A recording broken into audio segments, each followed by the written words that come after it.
Hello সবাইকে, after a long break we come here and চলেন যাই একসাথে থাইল্যান্ডে। সো আমরা রিসেন্টলি থাইল্যান্ডে যাই। সো ভাবলাম এবারে থাইল্যান্ডের অনেকগুলো ব্লগ দিব, অনেক কিছু ইনফরমেশন শেয়ার করব, এক্সপিরিয়েন্স শেয়ার করব অ্যান্ড আই গেস এগুলো আমার মেমোরিজে রয়ে যাবে। সো সব মিলায়ে চলেন স্টার্ট করি। এইটা ছিল মানে পিওর একটা ফ্যামিলি ট্রিপ। অনেকগুলা পাসপোর্ট দেখতেছেন, আমরা গেছিলাম 7 জন অ্যান্ড আমাদের এই প্ল্যানটা অনেক আগে থেকে ছিল, বাট ব্যাটে বলে মিলতেছিল না।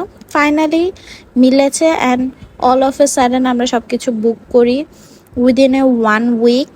অ্যান্ড আমাদের এটা হ্যাসেল ফ্রি ছিল বিকজ আমরা যে এজেন্সি থ্রুতে টিকিটগুলো বুকিং করেছিলাম সেই ভাইয়াটা হলো আমাদের খুবই ক্লোজ একটা মানুষ। সো খুব ইজিলি আমাদের সব কিছু হয়েছিল। ওইটা নিয়ে আমি একটা আলাদা রিভিউ দিব। এনিওয়েজ আমাদের সব কাজ শেষ। এবারের ট্যুর গাইড ছিলাম আমি আর সাদ্দাম দুইজনে। সো এই ট্যুরটা 2 ভাগে ছিল। ফার্স্টে ফ্যামিলি ট্রিপ ছিল, দেন আমাদের দুইজনের অ্যাজ এ কাপল ট্রিপ হবে। সো ফার্স্টে আমরা সব কাজ শেষ করে চেকিং করে দেন আমরা লাউঞ্জে চলে গেলাম। অ্যান্ড যেহেতু আমরা অনেক মানুষ ছিলাম, সো 2-3টা ক্রেডিট কার্ড ছিল। সো আমরা 2-3টা লাউঞ্জ এক্সপ্লোর করেছি। নর্মালি তো একটাই করতে হয় বা 2টাই করতে হয়, সো এবার একটু বেশি আমাদের সুযোগ সুবিধা ছিল। So but one of the best lounge হলো সিটি ব্যাংকের। ওদের খাবার, ওদের এনভায়রনমেন্ট সব কিছু ছিল টপ নচ। সো আমরা হালকা পাতলা খাচ্ছিলাম বিকজ আমরা প্লেনে গিয়ে আবার খেতে হবে। আর প্লেনে যাওয়ার আগে যদি আপনি হেভি ফুড খান, স্পেশালি রাইস টাইপের আইটেম খান, এই ক্ষেত্রে আপনার গ্যাস হতে পারে। সো এটা একটু মাইন্ডে রাখবেন সব সময়। এবার চলেন যারা নতুন ট্রাভেল করতেছেন তাদের জন্য কিছু ইনফরমেশন দিই। সেটা হলো আপনি যদি ট্রাভেল রিসেন্টলি করতেছেন, সো বাজেট ফ্রেন্ডলি ওয়েতে করতে চান, সেই ক্ষেত্রে আপনি অবশ্যই টিকিট 2 থেকে 3 মাস আগে কাটবেন অ্যান্ড ট্রাই করবেন একটু নাম করা টাইপের এয়ারলাইন্স থেকে নিতে। যেমন আমরা অলওয়েজ প্রেফার করি সিঙ্গাপুর, বিকজ সিঙ্গাপুর এয়ারলাইন্স খুবই খুবই হেল্পফুল। তারা আমাদের অনেকভাবে হেল্প করেছে। যেমন আমি কয়েকটা উদাহরণ দিই, এতে করে আপনাদের ইজি হবে বুঝতে। সেটা হলো আমরা একবার ভিসা ইস্যুর কারণে আমরা যেতে পারিনি, সো ওইটা পুরাটাই রিফান্ড করে। নর্মালি অন্য কোনো এয়ারলাইন্স এটা করে না। সেকেন্ড, এইবার ট্যুরে আমি হঠাৎ করে সিক হয়ে যাই, আমার যেহেতু এক্সটেন্ড করতে হয়েছিল, সেই ক্ষেত্রে ওরা কোনো রকম হিডেন চার্জেস না কেটে জাস্ট আমরা মেল করি অ্যান্ড সব ইনফরমেশন দিই, ওরা জাস্ট আমাদের ফ্লাইটটা 1 উইক আরও এক্সটেন্ড করে দেয়। সো এই টাইপের সুযোগ সুবিধার জন্যই কিন্তু অ্যাকচুয়ালি আমরা বারবার ওদের সার্ভিসটা নিয়ে থাকি। সো কথা বলতে বলতে আমরা চলে আসছি সিঙ্গাপুর এয়ারপোর্টে।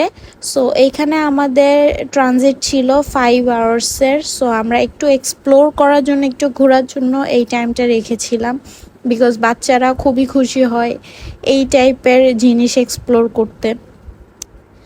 সিঙ্গাপুর এয়ারপোর্টটা এত সুন্দর যে 5 ঘন্টা কিছুই না, চোখের পলকে এটা শেষ হয়ে যায়। অ্যান্ড অবশ্যই আমি সবাইকে সাজেস্ট করবো অ্যাটলিস্ট 4-5-6 ঘন্টা ট্রানজিট নিতে এই এয়ারপোর্টটায়।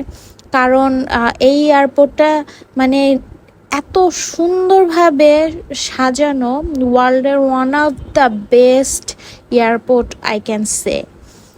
এনিওয়েজ আমাদের প্ল্যানটা ছিল ট্রানজিট এখানে নিয়ে ডাইরেক্ট আমরা ফুকেটে যাব, ব্যাংককে যাব না। কারণ ফুকেটটা আমরা ফার্স্ট প্রায়োরিটি দিচ্ছি। এই যে দেখেন একটা এয়ারপোর্টের ভিতরে সানফ্লাওয়ার, ইমেজিন করা যায়? বাট ইটস ট্রু যে আপনি এখানে অনেক জিনিস দেখবেন, আশ্চর্য হবেন। সো যাই হোক, আমরা নেক্সট ফ্লাইট নিয়ে নিলাম অ্যান্ড আমাদের most favourite resort in Phuket সেটা হলো আন্দামান্ত্রা, যেখানে আমি আগেও ভিডিও দিয়েছি। বাট এইবার আমার কিছু অবজেকশন আছে, ওদের সার্ভিস কোয়ালিটি ডাউন করেছে। বাট জাস্ট বিকজ ওদের রুম থেকে ভিউ অ্যান্ড বিচ ওদের রিসোর্টের সাথে, এই দুইটার জন্য আমি বারবার যাই ওদের ওখানে। হয়তোবা নেক্সট টাইম গেলে আমি অন্য জায়গায়ও এক্সপ্লোর করব, বাট এই নিয়ে ওদের ওখানে আমি থার্ড টাইম থাকতেছি। এনিওয়েজ সব কিছু বাদ দিলে এই ভিউটা দেখার পর আর কোনো কথাই থাকে না আসলে। সো এরকম যদি ইনফরমেটিভ ভিডিও চান বা এনিওয়েজ আমাদের এক্সপেরিয়েন্স আপনারা ভিডিও থ্রুতে দেখতে চান, প্লিজ কমেন্ট করবেন, পাশে থাকবেন। এতে করে কি হয়, আমরা উৎসাহ পাই, যেহেতু একটু ট্রাই করছি ব্লগিংয়ের, একটু হেল্প করবেন আমাদের। সো থ্যাংক ইউ, ভালো থাকবেন সবাই, বাই।